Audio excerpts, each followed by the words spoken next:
Teman-teman sekalian, ini adalah bagian ketiga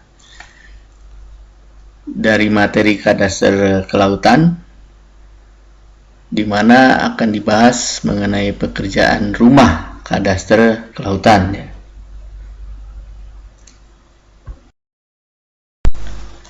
Nah, untuk memahami pekerjaan rumah terkait Kadaster Kelautan, khususnya di Indonesia, mungkin kita dapat mulai dari tujuan Kadaster Kelautan itu sendiri.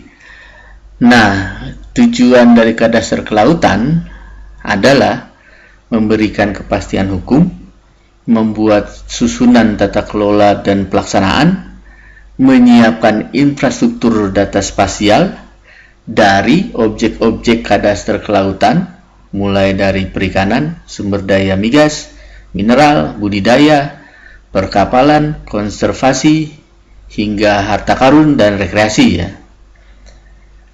Gambar sebelah kanan menunjukkan objek-objeknya secara lengkap.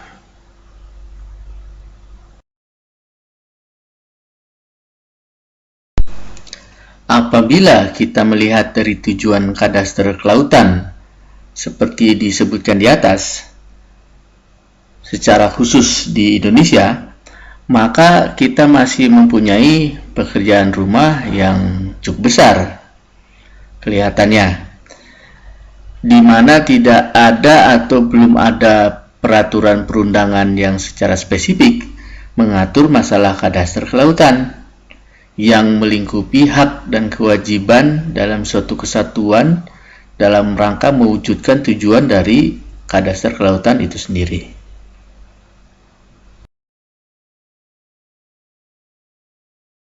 Lalu, belum ada juga kementerian dan lembaga yang saat ini mengurus secara komprehensif terkait hal Kadaster Kelautan di Indonesia dalam persepsi yang luas, sesuai definisi dan ruang lingkup Kadaster Kelautan. Dan bahkan sepertinya tidak ada atau belum ada kementerian dan lembaga yang mewakili pemerintah yang saat ini sedang menyusun hal-hal terkait perwujudan Kadaster Kelautan di Indonesia dalam persepsi yang luas tersebut.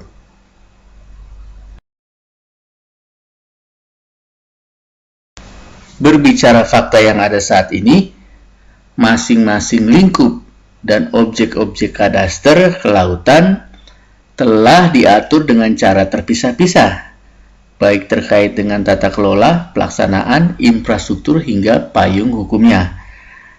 Nah, apabila ingin menyatukan masing-masing lingkup dan objek-objek yang kompleks tersebut ke dalam suatu payung hukum Kadaster Kelautan yang terintegrasi, maka sekali lagi bisa dikatakan kita masih mempunyai pekerjaan rumah yang besar dan tentunya masih panjang ya.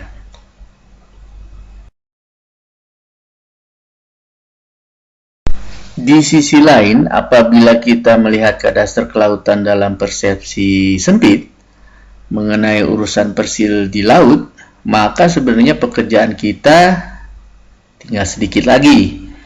Bahkan bisa dikatakan sudah beres ya.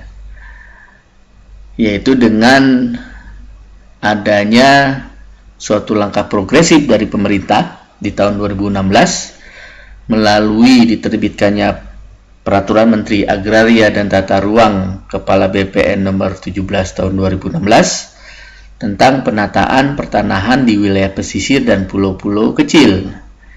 Ini telah menjawab tujuan Kadaster Kelautan versi sempit tersebut.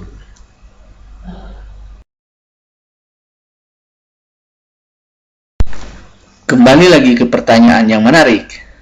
Kenapa kita tidak menempatkan saja Kadaster Kelautan dalam persepsi yang sempit, yaitu hanya mengurus masalah persir di laut, dan sudah ada langkah progresif dari pemerintah.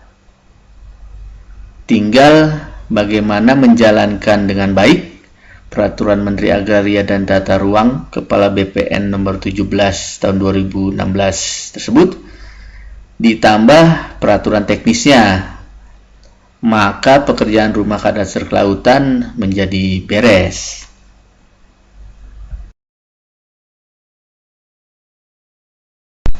Pertanyaan yang menarik lainnya, apakah kondisi saat ini di mana lingkup dan objek-objek kadaster kelautan telah diatur terpisah-pisah, baik terkait dengan tata kelola, pelaksanaan, infrastruktur hingga payung hukumnya tidak memuaskan?